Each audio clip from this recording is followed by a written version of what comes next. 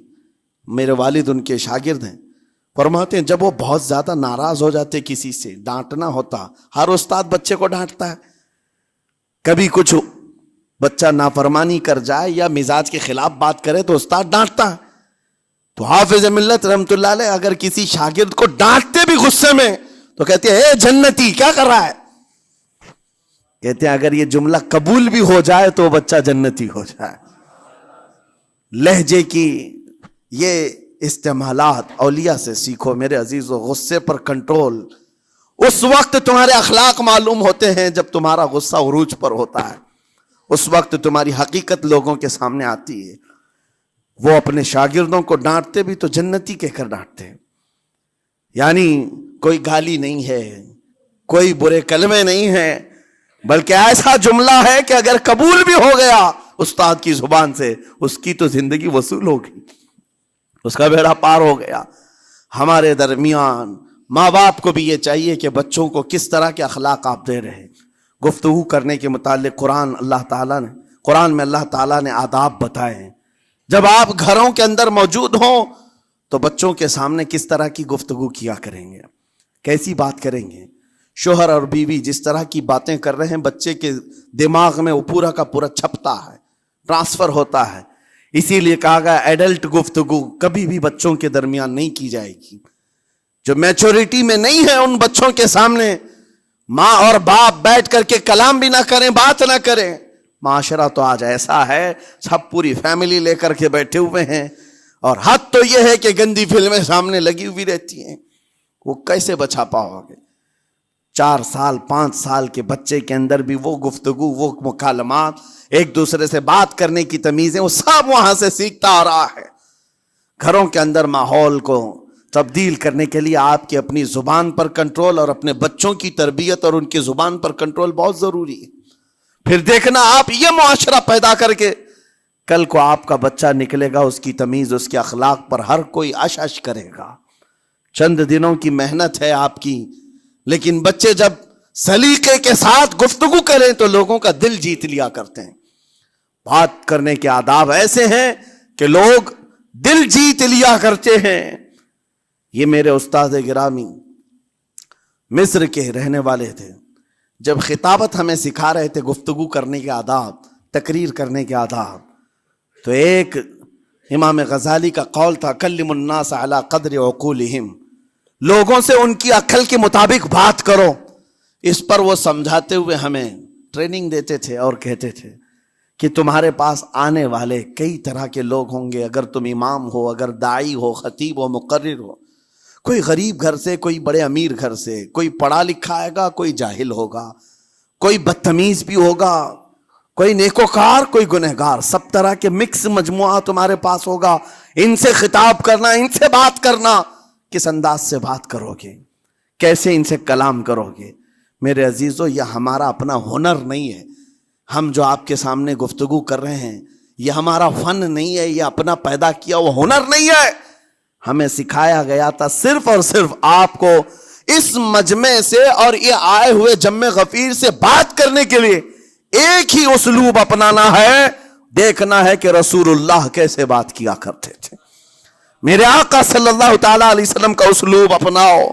حضور کے خطبے دیکھو، حضور جب خطاب کرتے، ظاہر سی بات ہے مسجد نبوی میں اس وقت بھی لوگ، ہر طرح کے لوگ آتے، دیہات کے بھی تھے، شہر کے بھی تھے، اعلیٰ دماغ والے لوگ اور کئی الگ الگ قسم کے لوگ آتے. حضور کا خطاب سب کے لیے تھا. عزیزان گرامی، ان سنتوں پر عمل کر کے آج آپ اپنے لہجے کو بہتر بنا سکتے ہیں. بس میری گفتگو کا خلاصہ یہی ہے کہ اللہ تعالیٰ ہمیں زبان کا صحیح استعمال عطا فرمائے، ورنہ یہ زبان کی سختیاں اور اس کی کڑواہٹ ہمیں دوزخ میں بھی لے جاتی ہے، دوزخ تک لے جا سکتی ہے.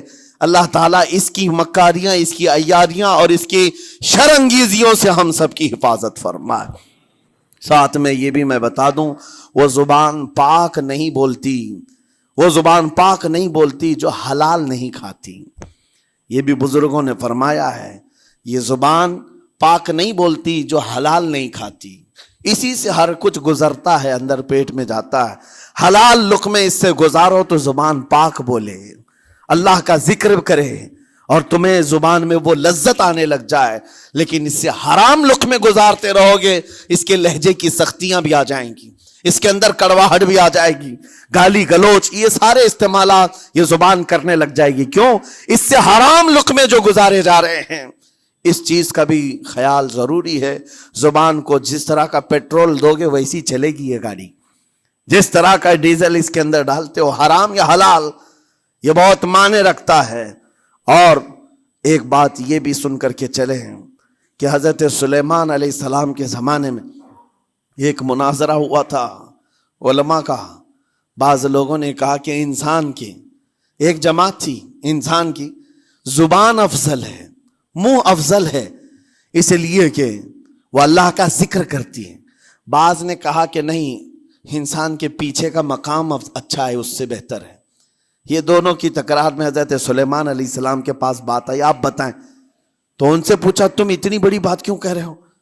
اس کے پیچھے کا مقام اچھا ہے۔ کہا کہ اس لیے کہ وہ صرف نجاست نکالتا ہے، وہ صرف نجاست نکالتا ہے، وہ مقام غلاظت باہر کرتا ہے، غلاظت اندر لیتا نہیں۔